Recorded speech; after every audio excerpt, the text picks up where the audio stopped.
Hello everyone, welcome back to the e-marketing class.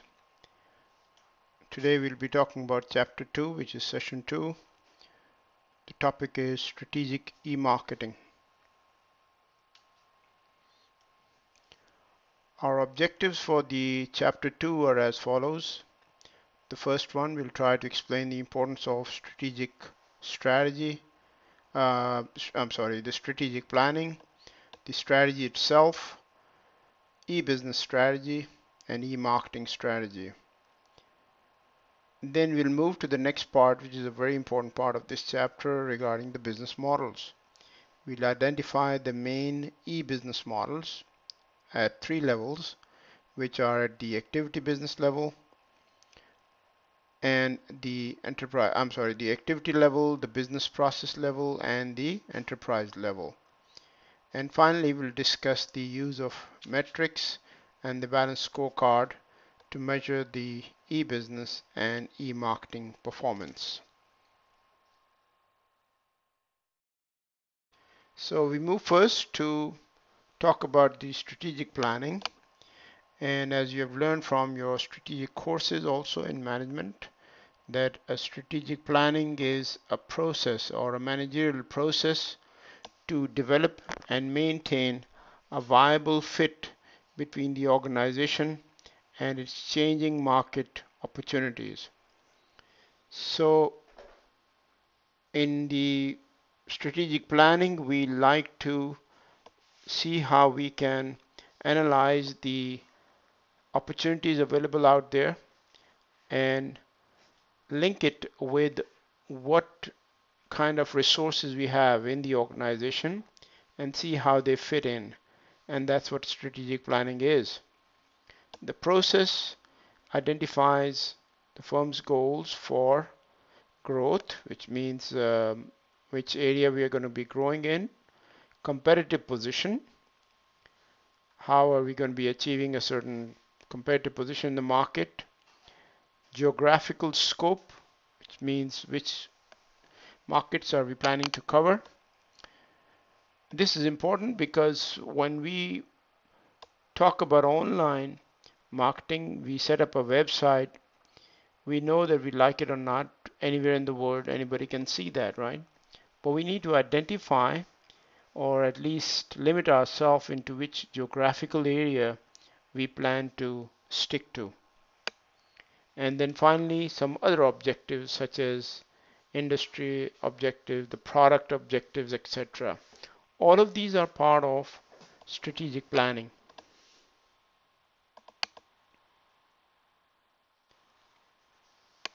We all know when we talk about strategy, it is for long term, but here we can also say that basically a strategy is what, from the context of the other things, from the strategies, it means how do we achieve a goal and what are it's the means to achieve the goals. It's different than the objectives, of course.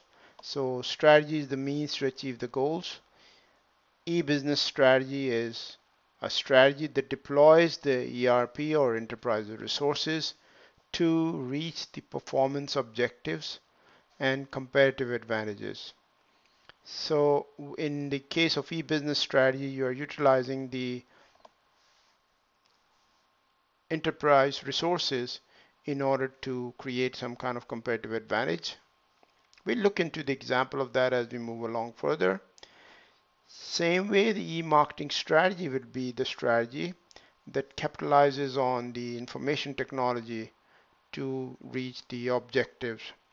So for example, a company which has been in the business of music, maybe before this technology they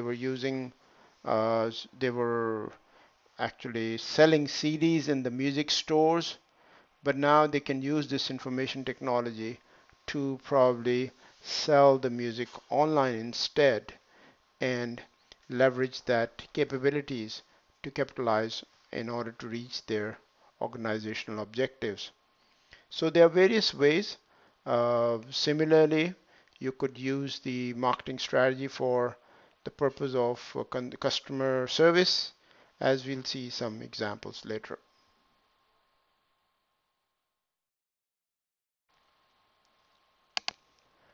Now, when we are talking about this, especially in this chapter, when we are talking about strategy, it's long term, as we said. So most of the decision making, they're not short term. All what we'll be talking about is these are the decisions. You don't make them every day. These are for your long term survival of the business. So in this case, when you are formulating your strategy, what is important over here is to understand the business models, which business model you plan to follow. And what is a business model? A business model is a method for long-term survival and the value proposition for partners, customers, and revenue.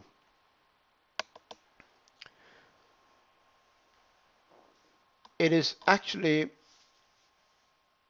important to talk about the business model at the very early stages because that will determine your survival. In other words, how does this company plan to raise the revenue in order to survive? Because no business can survive without the revenue. So that is in the case of a business model. How does it apply to the e-business model? An e-business model includes the use of information technology to achieve the long-term goals. So essentially, you are utilizing the information technology in order to survive over a long period of time for the business. Firms select one or more business models as strategies to accomplish the enterprise goals. So when companies are setting up some websites as an example, they need to look into this, that what is our business model? How are we going to survive over a long period of time? Uh, if they don't have this plan, then they will not be able to, because let's say that you have a really nice and flashy website and it talks about some things. People come to that once or twice and that's it. What if you are not able to generate revenue or interest in there, then you will not be able to survive over a long period of time. Brings us to a question, for example, a website like for Hotmail. We all use their email. We receive email, we send email. However, most of us never pay anything to that website. So then the question comes in, what is the secret of their survival for a long period of time? And obviously the answer to that is they are making money through the advertisers, through those companies which are using us as customer, trying to provide messages to us through that website on which we are going. So this is one of the model. Of course, we'll be talking about a number of such models.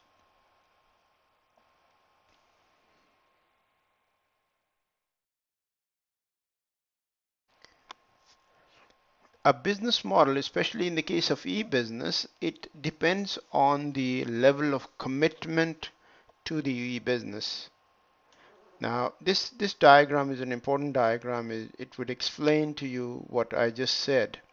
And if you look at it from the bottom end, which is the activity, now this is a case in which the company is barely using the information technology and it is not part of their business model. They have other business models, but they are just using the e-business for the purpose of efficiency in order to reduce the cost. Most of the companies do like that, for the efficiency purpose, to put the brochure or put the brochure. I did some study on some websites in a country in which the exporters were using some websites and they were actually using it for the purpose of activity only, which means just in order to communicate to their customer overseas. Also, they were putting the brochure on there, and it will help them. It does help them cut down the cost, because if any time when their potential customer is looking for products or services which this company is offering, then the website would help them answer this question. So this is just called the activity model. Some companies are using that. Then we move along a little bit up. As you can see, this is a triangle, both and it's narrowing down. The next one is the business process. In this case, now you're using the business processes for the purpose of satisfying your customer. In some of the processes could be, for example, let's say e-purchasing. You're purchasing online and or business building customer relationship. Most of the B2B companies have these kind of level of commitment, and in this case, of course, it is for the purpose of effectiveness, which is to retain their customer. As we saw in the first case, it was efficiency. In this case, to be more effective.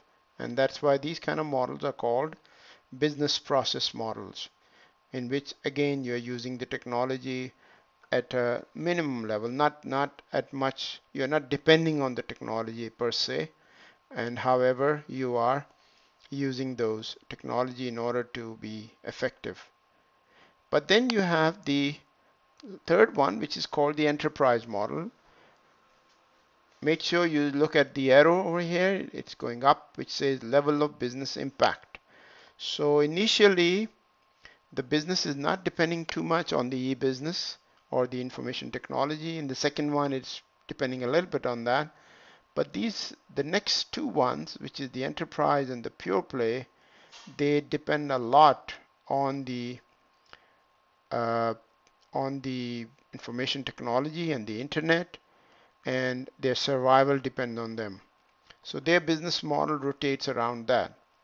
The first one is one example of eSwap, which is an online stockbroker.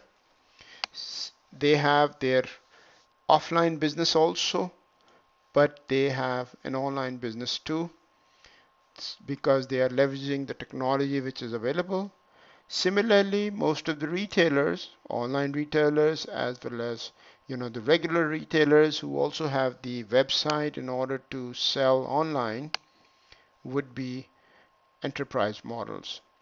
So they are they have both. For example, there's a bookstore called Barnes and Nobles.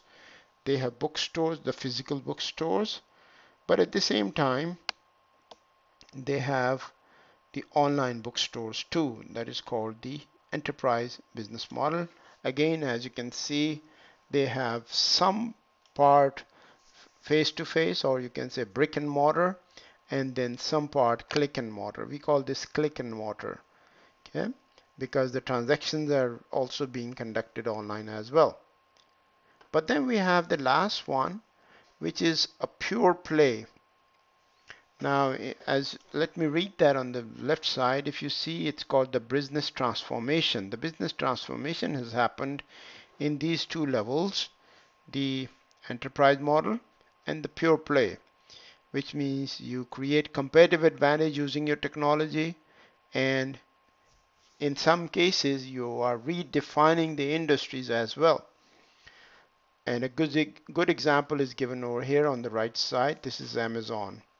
Amazon is called the pure play or the pure.com. What it means is that most of its business is or their business model is purely online.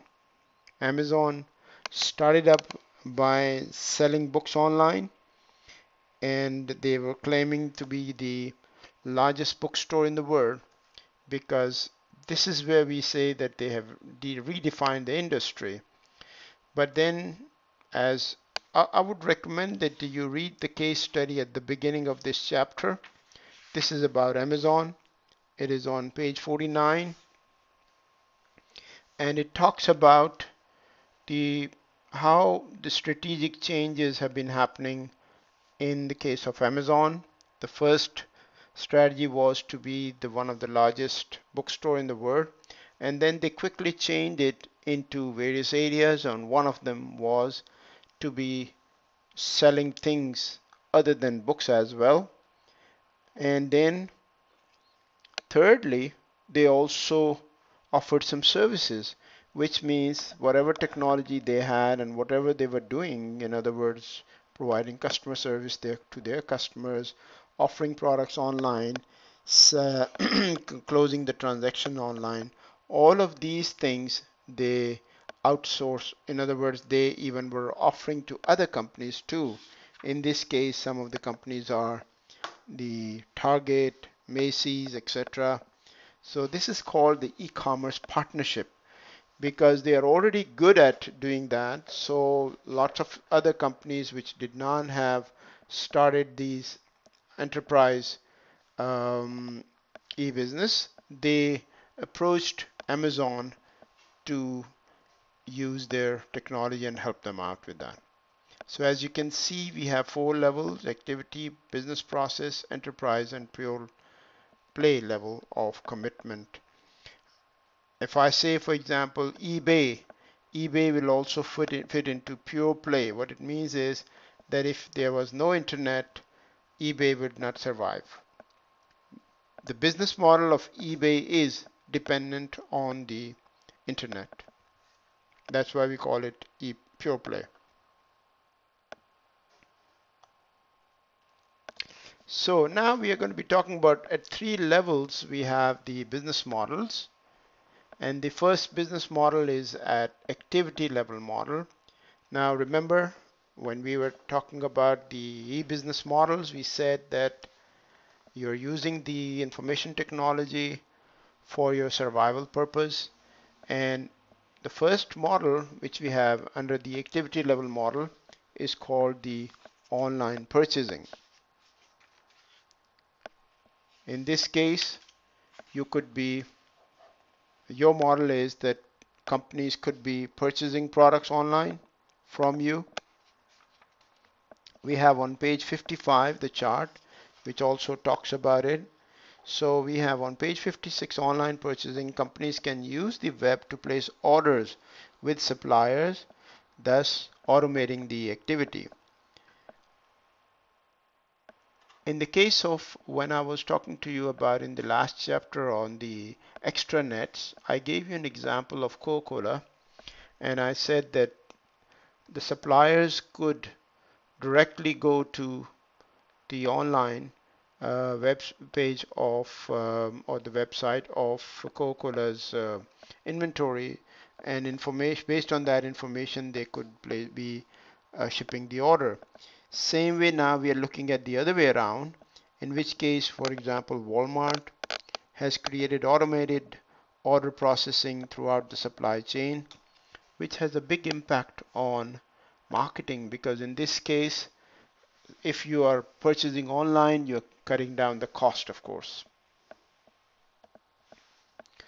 Order processing is this model occurs when online retailers automate internet transaction created by customers. So in the case of Amazon, again going back, or in the case of Gmarket over here in Korea, this is a company, it's an online retailer, and they automate the internet transaction which the customer is trying to create. So the order is completed via online. This is their business model. Email, when organizations send email communication to stakeholders, they save printing and the mailing cost. Content publisher, which is also called the brochureware.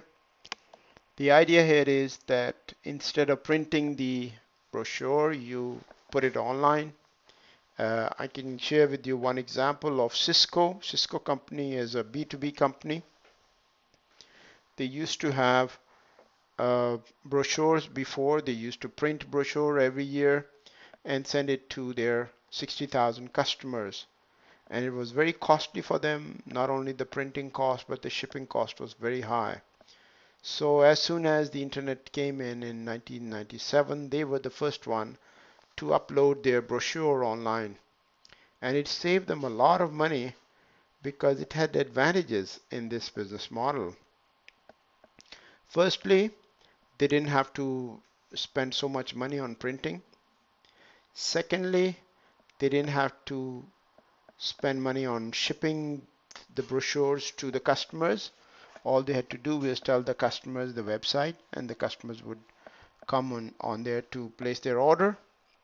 And thirdly, which was the more important point, was that they would be running out of inventory of some items, and when you have the printed brochure, it would be very difficult to track it. But since they had the online brochure, they could change it right away. If they run out of the product, they would take it out, or if they introduce a new product, they could put in. So it is a good business model in this case. This is based on the activity level. Then we also have the business intelligence. The word business intelligence, of course, as you can see from the word, it is checking the activity of your competitors. So it refers to the low cost gathering of information, both primary and secondary, about your competitors, markets, customers, etc. That's called business intelligence. Then you have online advertising, which is again another big area because it's an activity in which the company buys advertising on someone else's email or website. So when the company sells advertising, it is engaged in content sponsorship, and this is important because that would raise revenue for them. As I gave you the example of Hotmail or Gmail, when you go on there to check your emails, you see some kind of banner ads or a small ads on the right or the left, in which these are the advertisers who are advertising online with Gmail or with Hotmail, and of course this is a good source of revenue for these websites. Online sales promotion. Companies use the internet to send samples of digital products or to run sweepstakes, etc. This is another activity business level business model because these are all activities we are mentioning. Finally, we have pricing strategies in which you can use the dynamic pricing.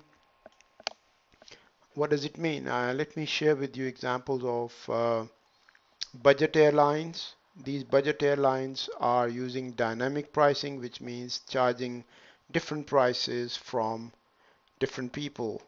Uh, when we will be talking about pricing strategy, we'll go into details. But at this stage in point, you need to just understand that this is also another activity level model in which you are charging dynamic pricing, and overall then you are raising your revenues. Technology, of course, allows us to automate this activity. Secondly, we have the business process level models. These are based on the processing, in which we have the levels, business process levels, as we saw. Let me show you that here. The first activity level we already spoke about. Second is the business process level. Here. Customer relationship management is a big area in which you involve retaining and growing customers, using the strategies to ensure their satisfaction with the company and its products. It is a big tool to help the companies to build stronger relationship with their customers. And not only it is used for B2C, it is used for B2B as well. It's a big tool. Now the idea here is this, that when you are selling some products online, for example, they need customer service, and because of the fact that you are far away from your customer in most of the cases, it's very difficult to convince to them because you're not face to face. So CRM tools help you uh, fulfill those requirements. One other example for the CRM tool would be, we all use that on literally every day, and that is for banking. If we need some information, we make a phone call, and then based on their customer relationship management software, it directs it to that, and then it automates it so that we are able to see how many checks, for example, are due, what is our balance payment, etc., etc. Knowledge management is a combination of companies' database contents, the technology used to create the system, and in this case, It creates a storehouse of reports and customer account information, etc. Why is it useful? It is useful because then you can use it for the purpose of improving the services about your customers, improving the services which you are offering to your customers. Supply chain management is also one of the other model which involves coordination of distribution channels to deliver products more effectively and efficiently to the customers. A good example, of course, is the FedEx, in which case they have the tracking number, and in order that they provide a better customer service, the customer can himself or herself log into the tracking number through the tracking number and see where the package is. And it helps the company not only cut down the cost, but also it improves the efficiency and the customer satisfaction. Community building. We can use the communities building features of the internet in order to again contribute into building better understanding between the customers and the organizations. Affiliate marketing is a program which was originally started by Amazon. The way it works, let me try to explain to you briefly. The way it works is this: supposing you have a certain website on which you are, or we can take example of SoulBridge. SoulBridge has got a website. Most of the students and the staff and faculty, we go online to this website. Supposing Amazon advertises on our website and SoulBridge allows them to do that, then they will have a link of Amazon over there. And if anyone from this website clicks on that, it'll take them to the Amazon website where they can buy books or other services. And in this case, if they buy those through this, then SoulBridge will get some kind of commission on that. I'm not saying SoulBridge should do that. I'm just saying this as an example. Any other company can put the website link of the Amazon and they can do that. And Amazon has been really good at that. They were the first one to start up through their affiliate program. They were able to then increase their sales. It'll help them a lot in the long run. Database marketing. Once you have your knowledge management and the customer relationship management, you have plenty of data available. You can use this data to market for your products and services. So supposing you launch new products or you are improving your products, you can contact to your customers in order to offer them more products or services. Enterprise resource planning is an area which refers to as the back office system. This is for the purpose of order delivery, purchasing, invoices, and inventory control. In the chapter 1, when I was telling you about the bubble burst of 2000 and 2001, that was the time when these companies, they had no ERP, they did not know how to fulfill the order of the customer once we receive it, and that's the reason why they went out of business. Now we have these sophisticated programs by which we can do all of those things and complete the cycle of satisfying the customer needs. Last one in the business process level model is the mass customization. It refers to the internet's unique ability to customize marketing mixes electronically and automatically to the individual level. So for example, we are able to use the technology in order to send individual emails or at least satisfy the needs. I can give you one example of Levi's. Levi's jean has got a database of at least 60,000 different sizes of their jeans. And when a customer comes in to place the order, they would just take the measurement and then they would specifically sew a jeans for that individual. That is called mass customization because you're using the databases to customize it. One other example would be that if you go on a certain website and you register on that, and then next time when you log in, the on the website it will welcome you by your name. That is also mass customization. The third level, which we says is the enterprise level model. We have various models in there. The first one is the e-commerce model, which in which case you are selling directly. Remember, let me show you one more time that diagram. Here we're talking about enterprise model, and we said there's a business transformation. So these two areas, companies are depending a lot on the information technology or the internet. So let's go back to this here. Now you are taking the internet very seriously and you are using it for e-commerce, selling and buying online, direct selling. Or you can do what is called the content sponsorship. Now in this case, content sponsor should be any article or something which you put it online, and then there could be companies which are uh, paying for that content. So as an example, if Wall Street Journal wants to sell you an article, they could be selling it through that area as well. It could be a past year article or so on. Then you have portal also. Portal have become very popular. It's a point of entry to the internet. So as an example, if there is a certain website on real estate, let's call it realestate.com.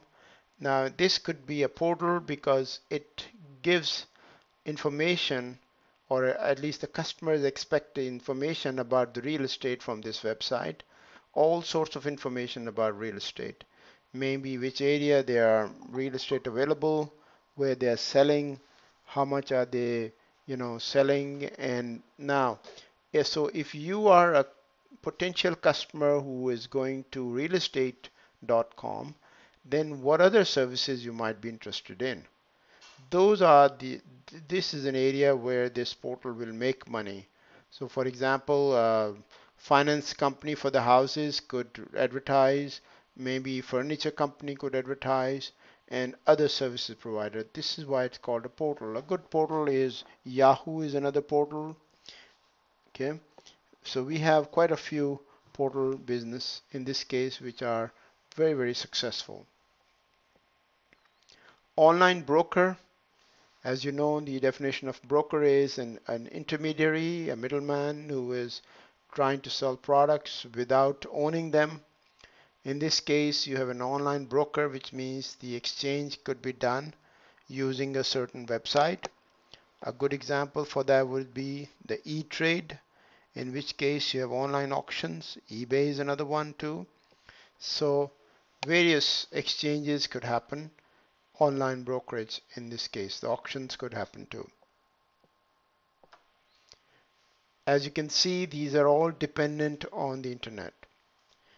We also have what is called the metamidiary. In the case of metamidiary, these are also intermediaries, but they are online intermediaries. That's why we call them metamidiaries. So it could be that there's a company which has got, buyers and sellers. They are meeting together at a certain website based on the membership. It could be that's called metamidiary. Purchasing agents. These are agents which have been authorized by the manufacturer to purchase for that. So they could be shopping agents also. Okay. So they help the specific needs of the individual or the companies. We also have virtual malls, which means online shopping malls in which we see the products being offered at the mall, and then you can click and place the order on there too. Online retailers are a good example of that.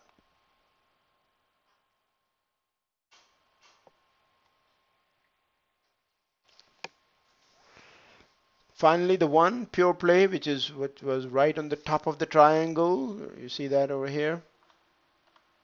This one, the pure play. So let's talk a little bit about it. The pure play is the business that began on the internet. So their business model is purely dependent on the internet. Top level of the business pyramid, as I told you. Example is E-Trade, the eBay, the Yahoo. Most .com crash failures were pure play because they were only dependent on the internet. If you are purely dependent on the internet, there's a risk. And as we said, when there was a .com crash or the bubble burst, that was the time most of the companies which were dependent just purely on the internet, they actually failed. Okay.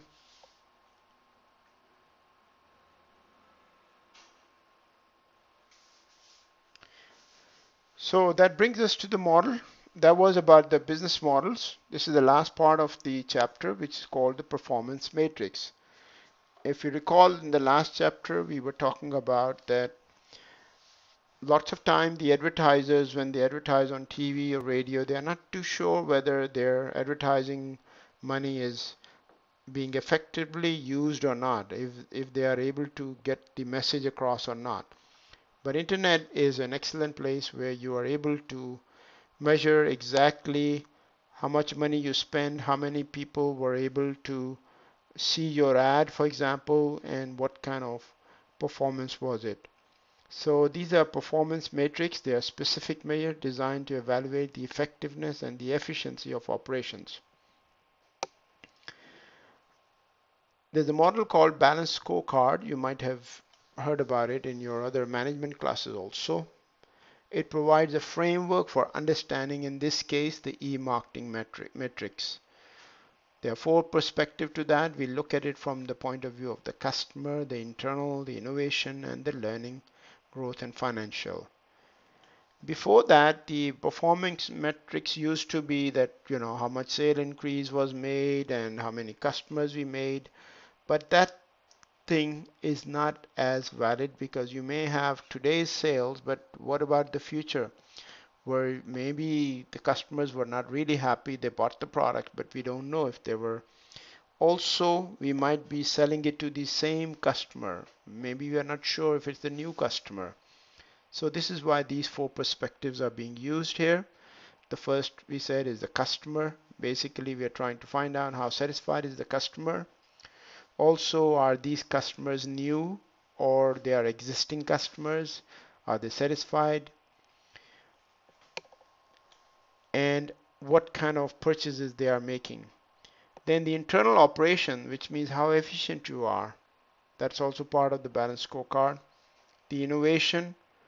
We will look at all of these in the next few slides.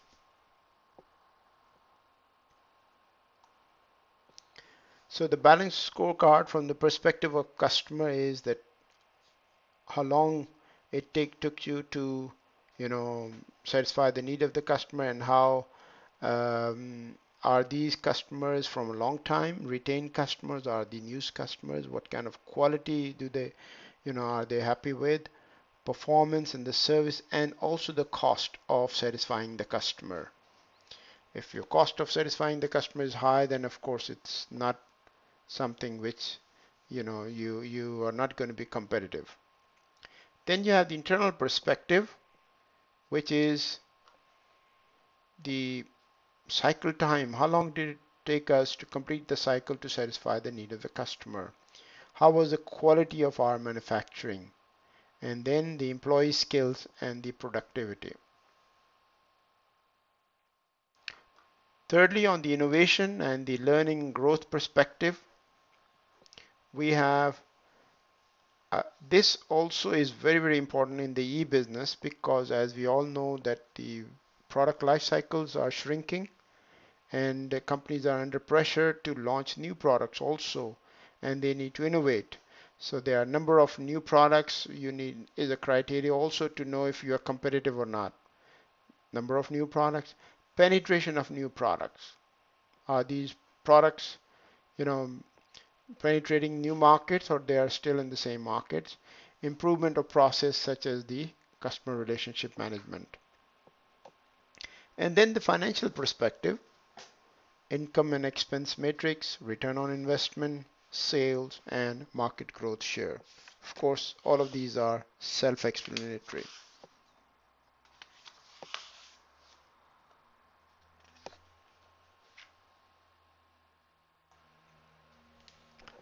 So how do you apply this balanced scorecard to e-business and e-marketing?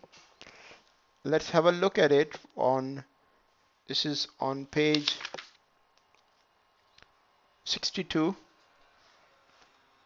You look at it from the perspective of goals and the measures, and this explains to us whether, we set up the goals and we measure whether we were able to achieve them or not.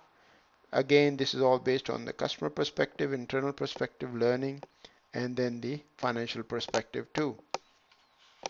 Similarly, page 64 gives you some examples on the customer perception, and I'll just go through a couple of on each of those.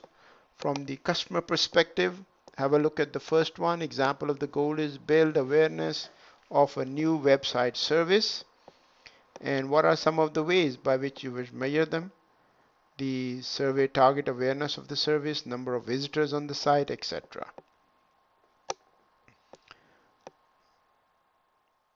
Similarly, you want to see if you increase visits or build communities on the website. Are we building that or not? We look at it from the number of registration, friends of community, etc. That is from the internal perspective of the customer. I'm sorry, the first one was the internal perspective. The second one is on page 65 is the internal perspective. Are we, for example, providing quality online technical help? That could be your goal of the example, and then the performance or the possible measures could be the amount of time to answer the customer email as an example, or customer follow-up survey too. These are some of the examples of the internal perspective. Then if you move to the next one, which is the innovative and the learning perspective,